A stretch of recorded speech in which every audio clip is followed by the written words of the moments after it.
வணக்கம் friends, welcome to Vidyascooking. இன்னைக்கு உங்களுக்கு நான் ஒரு சண்டே பிரஞ்ச் ரெசிபி, ஒரு வித்தியாசமான சண்டே பிரஞ்ச் ரெசிபி செஞ்சு காமிக்க போகிறேன். இது ஒரு ட்ரெடிஷ்னல் டிஷ். இது பேர் வந்து மண்டக்கி ஒக்ரனே. இது நார்த் கர்நாடகா ஸ்பெஷாலிட்டி. பொரி வச்சு இந்த ரெசிபி தயார் பண்ணுவாங்க. ஆக்சுவலாக வந்து பொரியில் உப்புமா தயார் பண்ணுவாங்க. இதுக்கு தேவையான பொருட்கள் எல்லாம் நான் ரெடி பண்ணி வச்சுருக்கேன். நம்ம ரெகுலர் பொரி கடையில் எது கிடைக்கிறதோ நீங்கள் வந்து அது வாங்கி யூஸ் பண்ணலாம். ஆனால் இந்த பேல் பொரி மட்டும் யூஸ் பண்ணாதீங்க. ரெகுலர் நார்மல் பொரி ஒரு 4 லிட்டர் அளந்து வச்சுருக்கேன். பொடியை நறுக்கின வெங்காயம், அரை முடி எலுமிச்சம்பழம், வேர்க்கடலை, வறுத்த வேர்க்கடலை ஒரு 3 டேபிள் ஸ்பூன் தேவைப்படும். கொஞ்சமாக பச்சை மிளகாய், பூண்டு தட்டி வச்சுருக்கேன். கருவேப்பிலை தேவைப்படும். தாளிக்கிறதுக்கு கடலைப்பருப்பு, கடுகு, சீரகம், பொடியை நறுக்கி வச்சிருக்க கொத்தமல்லி, மஞ்சள் பொடி, கொஞ்சமாக பெருங்காயத்தூள். ஸோ இப்போ வந்து தயார் பண்ணலாம். ஃபஸ்ட்டு இந்த பொரியை கழுவிக்கணும். பொரியை வந்து ஃபஸ்ட்டு க்ளீன் பண்ணிவிடுங்க. கல், தூசு எதுனா இருந்தால் ஃபஸ்ட்டு அதை க்ளீன் பண்ணிவிடுங்க. அதுக்கு பிறகு வந்து குக்கரில் நான் தண்ணி சேர்த்து நல்லா அதை கழுவுறேன். ஏன்னா என்கிட்ட அவ்வளோ பெரிய பாத்திரம் இல்லை. ஸோ அதனால் வந்து ஒரு பெரிய குக்கர் எடுத்து அதில் அந்த பொரி சேர்த்து நான் கழுவுறேன். 2 முறை இந்த மாதிரி பொரியை நம்ம கழுவி எடுத்தோம்னா அதில் மேலே இருக்க அழுக்கெல்லாம் வந்து அந்த தண்ணியில் இறங்கிடும். ஸோ அப்போ நம்ம புழிஞ்சு எடுத்து இன்னொரு கொலாண்டரில் நம்ம வச்சோம்னாக்கா அந்த தண்ணியெல்லாம் வடிகட்டி க்ளீனாக அந்த பொரி வந்து க்ளீன் ஆகிடும். இது வந்து ஒரு ரொம்ப ட்ரெடிஷ்னல் நார்த் கர்நாடகா டிஷ்ஷுன்னு சொல்லலாம். இங்கே வந்து சண்டேஸில் கர்நாடகாவில் வந்தீங்கன்னாக்கா இந்த ஒக்ரனே கிடைக்கும். இல்லைன்னா இது பேர் வந்து மண்டக்கி ஒக்ரனே, சூஸ்லான்னு கூட சொல்லுவாங்க. ஸோ ரொம்ப வந்து ட்ரெடிஷ்னல் ரெசிபி இந்த ஸ்டேட்டில். எல்லா தாவண்கெரே சைடு, நார்த் கர்நாடகா சைடு வந்து இந்த மாதிரி டிஷ்ஷஸ் அவங்க தயார் பண்ணுவாங்க. ஒரு 2 முறை இந்த பொரி கழுவுனதும் நல்லா அது நல்லா பொங்கி வந்திருக்கு பாருங்க. நல்லா ஒரு மாதிரி உதிரியாக நல்லா இருக்குது. ஸோ வந்து மேலே இருக்க அழுக்கெல்லாம் வந்து அது க்ளீனாக வாஷ் ஆகிடுச்சு. இப்போ வந்து நம்ம அதுக்கு தாளிக்க வேண்டியது தான். உப்புமாக்கு எப்படி ரெகுலராக தாளிக்கும் அதே மாதிரி கடாயை மிதமான தீயில் வச்சு எண்ணெய் விட்டு நான் வந்து ஃபஸ்ட்டு கடுகு, கடலைப்பருப்பு, வற்றல் மிளகாய் சேர்த்து பொரிய விட போகிறேன். ஸோ இப்போ இந்த ரெசிப்பியில் பார்த்திங்கன்னா அவங்க ஒரு வித்தியாசமாக ஒன்று பண்ணுவாங்க. நிறைய பூண்டு சேர்க்குவாங்க. ஒன்று பூண்டு இடித்து சேர்த்துக்குவாங்க, இல்லைன்னா முழு பூண்டு சேர்த்துக்குவாங்க. இந்த மாதிரி ரெசிபீஸ் வந்து இந்த வீக்கெண்ட்ஸில் அவங்க பண்ணுவாங்க. ரொம்ப நல்லாயிருக்கும். அண்டு பெங்களூருக்கு வந்து நீங்கள் புதுசாக வர்றதா இருந்தால், இல்லைன்னா பெங்களூர்லேயே இருந்து இதை பற்றி தெரியாத இருக்கலாம், நீங்கள் பார்த்தீங்கன்னா இந்த மாதிரி டிஷ்ஷஸ் வந்து உங்களுக்கு இந்த தாவண்கெரே பெண்ணே மசால் தோசை சென்டர்ஸ்ன்னு இருக்கும். அங்கே வந்து இந்த மாதிரி டிஷ்ஷஸ் உங்களுக்கு சண்டேஸில் கிடைக்கும். இப்போ அந்த பூண்டு, பச்சை மிளகாய் இடித்து வச்சுருக்கிறத சேர்த்துருக்கேன்.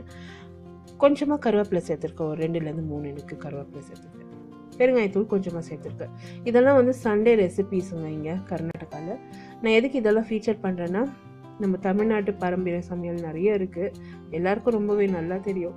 பட் தமிழ்நாட்டை சேர்ந்த அந்த பொரி வச்சு அவங்க தயார் பண்ணுறாங்க. இங்கே தாவண்கெரையில் எப்படி தமிழ்நாட்டில் பொரி நிறைய ஃபேமஸோ அதே மாதிரி இங்கே தாவண்கெரே சைடு, இந்த நார்த் கர்நாடகா சைடெல்லாம் பொரி ரொம்ப ஃபேமஸ். ஸோ வந்து சிமிலாரிட்டிஸ் நிறைய இருக்குது குக்கிங்கில் அண்ட் குவிசீனில். ரொம்ப நல்ல சிமிலாரிட்டிஸ் இருக்குது. இப்போ நான் வந்து பெருங்காயத்தூள், உப்பு சேர்த்துருக்கேன். நல்லா ஃப்ரை பண்ண போகிறேன். மஞ்சள் பொடி சேர்த்துருக்கேன். மஞ்சள் பொடி எப்பவுமே சேர்த்தா அது ஒரு மாதிரி பச்சை வாடை இருக்கும். ஸோ நல்லா ஃப்ரை பண்ணிவிடுங்க ஃபஸ்ட்டு. ஸோ இந்த வெங்காயம்லாம் நல்லா ஃப்ரை ஆகி லைட் பிங்க் கலர் வந்துருக்கு பாருங்கள். இப்போ இதில் வந்து நம்ம அந்த பொரியை சேர்த்து மிக்ஸ் பண்ணிட வேண்டியதுதான்.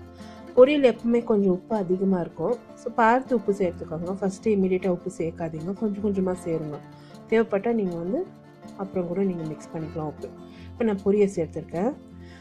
இதே மெத்தடில் வந்து அவங்க அவல் பண்ணுவாங்க. போஹான்ட்டு மகாராஷ்டிராவில் கிடைக்கும் அவங்களுக்கு. இதே மாதிரி மெத்தடில் வந்து டிஃப்ரெண்ட் வெரைட்டிஸ் ஆஃப் பொரி அவங்க வந்து தயார் பண்ணுவாங்க. பொரியில் வந்து இந்த மாதிரி வாஷ் பண்ணி முட்டை கூட சேர்த்து அவங்க உப்புமா தயார் பண்ணுவாங்க. கொஞ்சமாக எலுமிச்சம்பழம் சாறு, வேர்க்கடலை, பொடியை நறுக்கி வச்சுருக்க கொத்தமல்லி சேர்த்து நல்லா மிக்சிங் பண்ணிட்டாங்க. இது சாப்பிட்றப்போ லைட்டாக நல்லாயிருக்கும், ரொம்பவே டேஸ்டியாக இருக்கும். இதில் வந்து ஒரு யூனிக்னஸ் பார்த்திங்கன்னா, இந்த பொரி இப்போ இந்த பொரி உப்புமா ரெடி ஆயிடுச்சுங்க. இந்த பொரி உப்புமாக்கு வந்து அவங்க பஜ்ஜி மிளகா வச்சு சர்வ் பண்ணுவாங்க, பஜ்ஜி வச்சு சர்வ் பண்ணுவாங்க. அது ஒரு யூனிக் காம்பினேஷன், ரொம்ப நல்லாயிருக்கும். நான் பஜ்ஜிக்கு வந்து மிளகா எடுத்து வச்சுருக்கேன், பஜ்ஜி மிளகா, கொஞ்சமாக உப்பு, கொஞ்சமாக சோடா உப்பு, சாட் மசாலா தூள், சீரகத்தூள். நான் ஏற்கனவே உங்களுக்கு புளி சட்னி ரெசிபி காமிச்சிருக்கேன். அதே புளி சட்னி ரெசிபி தான் இந்த பஜ்ஜி மிளகாக்கும் நான் யூஸ் பண்ண போகிறேன். கொஞ்சமாக மிளகாய் தூள் தேவைப்படும், பெருங்காயத்தூள், நம்மளுக்கு பஜ்ஜி மாவு தயார் பண்ணுறதுக்கு கடலை மாவு. ஸோ இப்போ வந்து இந்த பொரி உப்புமா அண்ட் நம்ம வந்து இந்த பஜ்ஜி சில்லி பஜ்ஜி வச்சு நம்ம சர்வ் பண்ணோம்னா அது ஒரு யூனிக் டேஸ்ட், ரொம்பவே நல்லாயிருக்கும். ஃபஸ்ட்டு இந்த புளி சட்னியில் வந்து மிளகாய் தூள் சேர்த்துருக்கேன், உப்பு சேர்த்துருக்கேன், கொஞ்சமாக சீரகத்தூள், சாட் மசாலா தூள் சேர்த்துருக்கேன். ஸோ வந்து ரொம்பவே டேஸ்டியாக நல்லாயிருக்கும் இந்த மாதிரி நீங்கள் தயார் பண்ணிங்கன்னா. இப்போ ஃபஸ்ட்டு இந்த சட்னி எண்ணெய் வந்து ரெடி பண்ணிக்கணுங்க. இது வந்து மிளகாவில் நம்ம தேய்ச்சி ஃப்ரை பண்ணுறதுக்கு நல்லாயிருக்கும். ஏன்னா பஜ்ஜி மிளகாவில் அவ்வளோ காரம் இருக்காது, ஒரு சில மிளகா தான் காரம் இருக்கும். ஸோ இந்த மாதிரி நீங்கள் மசாலா இந்த பஜ்ஜி மிளகாவில் லைனிங் கொடுத்தீங்கன்னா நல்லாயிருக்கும். இப்போ கடலை மாவு நான் வந்து ஒரு கிண்ணத்தில் சேர்த்துருக்கேன், கொஞ்சமாக சீரகத்தூள், சோடா உப்பு சேர்த்துருக்கேன், மிளகாய் தூள் சேர்த்துருக்கேன், கொஞ்சம் பெருங்காயத்தூள் சேர்த்துருக்கேன். எண்ணெய் வந்து ஒரு கடாயில் நல்லா காய வச்சுருக்கேன், உப்பு தேவையான அளவு சேர்த்துருக்கேன். எண்ணெய் நல்லா காஞ்சதும் ஒரு 2 டீஸ்பூன் அளவுக்கு எண்ணெய் இதில் சேர்த்துருக்கேன். எதுக்கு இந்த பஜ்ஜி மாவில் எண்ணெய் சேர்க்கணுன்னா அது வந்து ஒரு நல்ல ஷைன் கொடுக்கும் அண்டு நிறைய எண்ணெய் இழுக்காது. ஸோ இப்போ பார்த்தீங்கன்னா கொஞ்சம் கொஞ்சமாக தண்ணி சேர்த்து இந்த பஜ்ஜி மாவு வந்து தயார் பண்ணிக்கிறேன். இந்த ரெசிபி இன் டீட்டெயில் என்னோடய பிளாகில் இருக்கும். பிளாக் லிங்க் வந்து description box below this video post பண்ணுறேன். அப்படி இல்லைன்னா ஐ கார்ட் அபவ் திஸ் வீடியோ நீங்கள் கிளிக் பண்ணிங்கன்னா என்னோடய பிளாகுக்கு டைரக்ட் ஆகும். All these recipes are also posted in YouTube English. YouTube English oda link kuda description box below this video post பண்றேன். For regular updates என்ன வந்து Instagram, Facebook and Twitterல வந்து நீங்க like பண்ணி ஃபாலோ பண்ணுங்க. நிறைய அப்டேட்ஸ்ல கொடுத்துட்டே இருக்கேன், நிறைய ஸ்டோரிஸ் போஸ்ட் பண்ணிட்டே இருக்கேன். ஸோ கண்டிப்பாக ஃபாலோ பண்ணுங்க என்ன சோஷியல் மீடியாவில் கூட. இப்போ பார்த்தீங்கன்னா அந்த பஜ்ஜி மாவு தயாராகிடுச்சுங்க. நம்ம விரலில் நல்லா கோட் ஆகணும். ஸோ அது வரைக்கும் நல்லா அந்த பஜ்ஜி மாவு ரெடி பண்ணிட்டேன். இப்போ மிளகா வந்து சென்டரில் ஒரு கீர் போட்டு நான் பண்ணி வச்சுருக்கேன் அந்த புளி மசாலாவை உள்ளே தேய்ச்சிருக்கேன்.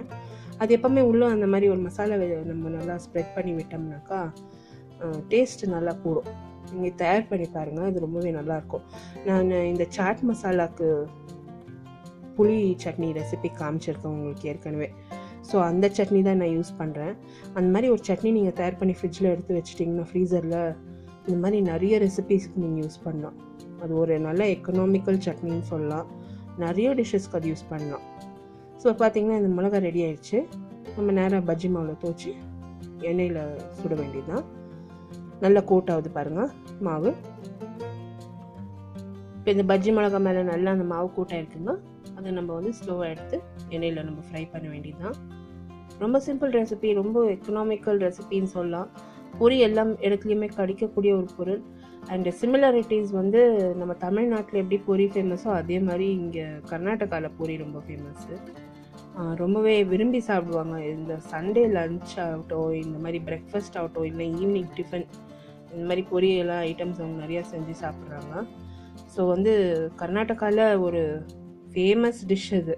ஸோ கண்டிப்பாக ட்ரை பண்ணுங்கள்.